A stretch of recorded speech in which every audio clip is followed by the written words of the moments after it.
అసలు stock market ఎందుకు ఇంత కాంప్లికేటెడ్గా ఉంది? నువ్వేం చెప్తున్నావు? సెన్సెక్స్కి 30 స్టాక్స్ ఉన్నాయి కానీ 80,000 ట్రేడ్ అవుతుంది. నిఫ్టీ 50కి 50 స్టాక్స్ ఉన్నాయి కానీ 24,000కే ట్రేడ్ అవుతుంది. అసలు ఇండెక్స్ అంటే అన్ని స్టాక్ ప్రైజెస్ యాడ్ చేయడమే కదా? కాదు, ఇది చాలా పెద్ద మిస్కన్సెప్షన్. నీకు స్టార్టింగ్ నుంచి చెప్తా. సెన్సెక్స్కి 1986లో బేస్ వాల్యూ వచ్చి 100తో స్టార్ట్ అయింది. నిఫ్టీకి 1996లో బేస్ వాల్యూ వచ్చి 1000తో స్టార్ట్ అయింది. అసలు ఈ రెండు స్టార్ట్ అయిన పాయింట్సే డిఫరెంట్. దీని తర్వాత వచ్చేది కంపోజిషన్. ఇప్పుడు సెన్సెక్స్ దగ్గర 30 స్టాక్స్ అండ్ నిఫ్టీ దగ్గర 50 స్టాక్స్ ఉన్నాయి.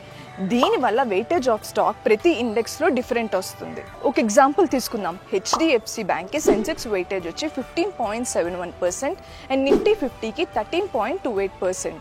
దీనివల్ల ఏప్రిల్ 1 నుంచి 24 వరకు హెచ్డిఎఫ్సి దాని కాంట్రిబ్యూషన్ సెన్సెక్స్కి 975 పాయింట్స్కి మూవ్ చేస్తుంది అండ్ నిఫ్టీకి 250 పాయింట్స్కి మూవ్ చేస్తుంది. ఇన్ షార్ట్, ఇక్కడ సేమ్ స్టాక్స్ ఉన్నాయి కానీ different weights, so different contribution. అసలు మీరు ఏ ఇండెక్స్ని ట్రస్ట్ చేస్తారు? కమెంట్ సెక్షన్లో కమెంట్ చేయండి అండ్ ఇంకా మన గ్రో తెలుగుని ఫాలో అవ్వండి.